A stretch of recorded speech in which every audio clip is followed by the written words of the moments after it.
Hello, in this video we're going to solve several longer absolute value problems, focusing more on writing a compound inequality and focusing less on graphing. But to get the ball rolling, we're actually going to illustrate a couple of very simple absolute value problems and their graphs, just to illustrate whether we're going to use and or in the inequality. So what if we had the absolute value of x is less than 3? Now, absolute value, the definition of absolute value really means distance from 0. So if the absolute value of x is less than 3, that means the distance from 0 is less than 3, which means that if we had a number line, that's kind of terrible.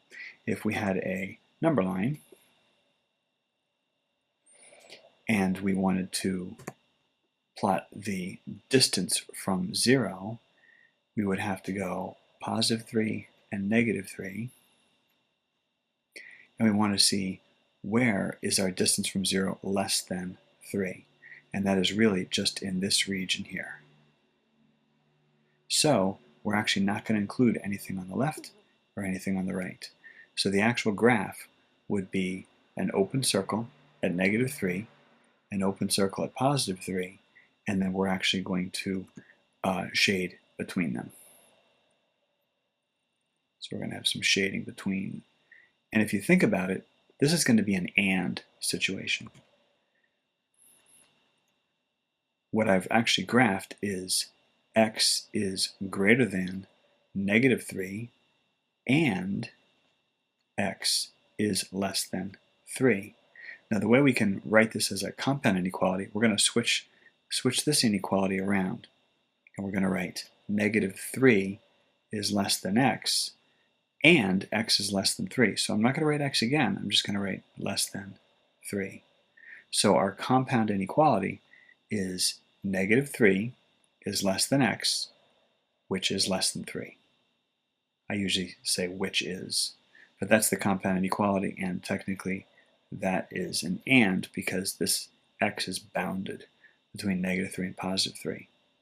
Now let's take a look at another situation. How about the absolute value of x is greater than 2? The absolute value of x is greater than 2. Again, let's go back to our number line. And if we were to plot our points, not necessarily points, but our points of interest, the absolute value is the distance from 0. So if the absolute value of x is greater than 2, that means the distance from 0 must be greater than 2. In other words, I'm interested in this region over here, where the distance from 0 is 2 or greater, and this area over here. So again, I'm going to have an open circle at negative 2 and an open circle at positive 2, but then I'm going to be shading to the right of positive 2. So I'm going to shade over here with a big arrowhead, and I'm also going to be shading over here to the left of negative 2 with an arrowhead. So in this situation, we actually have an or, because there's no way that we can be both greater than positive 2 and less than negative 2 at the same time. There are no points that are both of those at the same time. So the way we write this inequality is x is less than negative 2 or x is greater than positive 2. And that would actually be the final answer. Sorry about that. We have x is less than negative 2 or x is greater than 2. And we actually use the word or in there. There's no way we can write this as something with only one variable in it, like this compound inequality with and. So hopefully this illustrates for you whether to use and or. If the absolute value is less than a number, that means it's going to be bounded because the distance from 0 is less than a given number. Or if the absolute value is greater than a given number, it really means or, because we are diverging. We are going away from 0. We want the distance from 0 to be bigger than a certain number.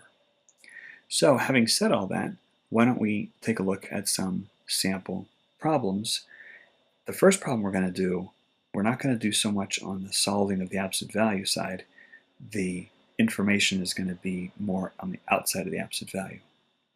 Let's do 2 minus 5 times the absolute value of y,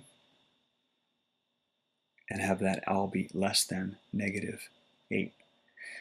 Now the way you solve longer absolute value problems, remember that the absolute value, this could be either a positive value or a negative value, so when it's stripped off the negative, we're really going to write two equations, one with a parentheses that's negative, one with a parentheses that's positive.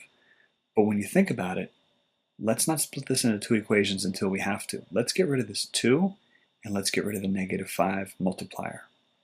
So the way we solve this is we're actually going to subtract 2 from both sides first, and we get negative 5 times the absolute value of y is less than negative 10. Now how do we get rid of this negative 5 multiplier? We're going to divide both sides by negative 5.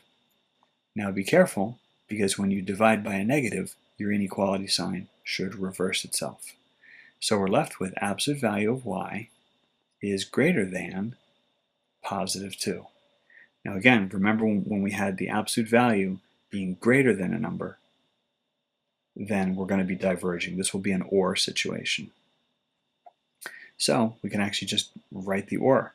The either y is less than negative 2 or y is greater than positive 2. And that is our final answer. Let's try another example. In this example, the work of the absolute value is really going to take place on the inside, so we're going to use our parentheses trick. So we'll do the absolute value of the quantity 3b plus 1 is greater than or equal to 5.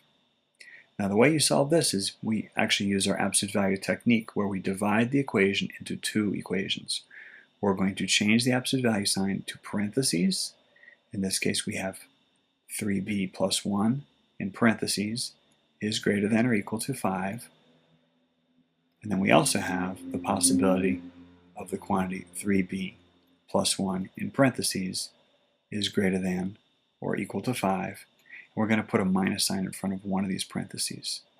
And that's really the key to it, because the absolute value either strips off the negative or doesn't. And if we solve this first equation, it's pretty straightforward. We're just going to subtract 1 from both sides. 3b is greater than or equal to 4. Divide both sides by 3. And we get b is greater than or equal to 4/3. And on this side, you can start the ball rolling by dividing both sides by negative 1. And we get 3b plus 1 is less than or equal to negative 5. And we can subtract 1 from both sides. 3b is less than or equal to negative 6. Divide both sides by 3. And we get b is less than or equal to negative 2. Now, our final answer, is this going to be an AND or is it going to be an OR? Remember that it said the absolute value, we're going to scroll up. If the absolute value is greater than a value, it's OR. So this is actually going to be another example of OR. Absolute value is greater than a number, it's going to be OR. So the final answer is B is greater than or equal to 4/3, or B is less than or equal to negative 2. And if you were to actually graph that, you would see that that was definitely a divergent situation. Now our third example actually has a little bit of both. We're going to have some things inside the absolute value, some things outside the absolute value. Again, deal with the things on the outside of the absolute value first. We're going to do the absolute value of q minus 5 all divided by 2, and this entire thing is less than 3. So again, don't deal with that absolute value right away. Just get rid of that 2. And the way we get rid of that 2 is by multiplying both sides of this equation by 2. So here these 2's are going to cancel out, and I'm left with the absolute value of q minus 5 is less than 6. Now again, is this going to be an AND situation or an OR situation? Scrolling up here, if the absolute value is less than a number, it's going to be an AND situation. We're going to be bounded. So this is going to be an AND. So let's actually solve this completely. We're going to change the absolute value sign to parentheses. The quantity q minus 5 is less than 6, or the quantity q minus 5 is less than 6, but we're going to put a minus sign in front of one of these parentheses.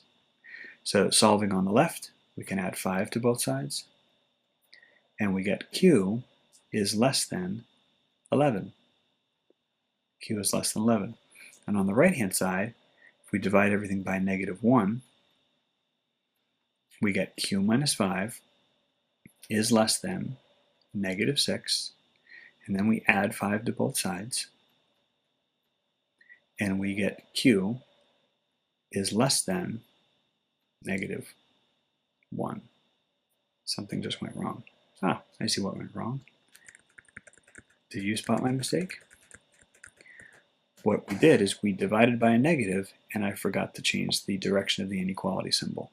So this is q minus 5 is greater than -6, and we add 5 to both sides. Q is greater than -1. And I hope you see that if you were to graph this, if you want all the points that are greater than -1, but also less than 11, that's going to be an AND situation. So we're going to write this as a compound inequality.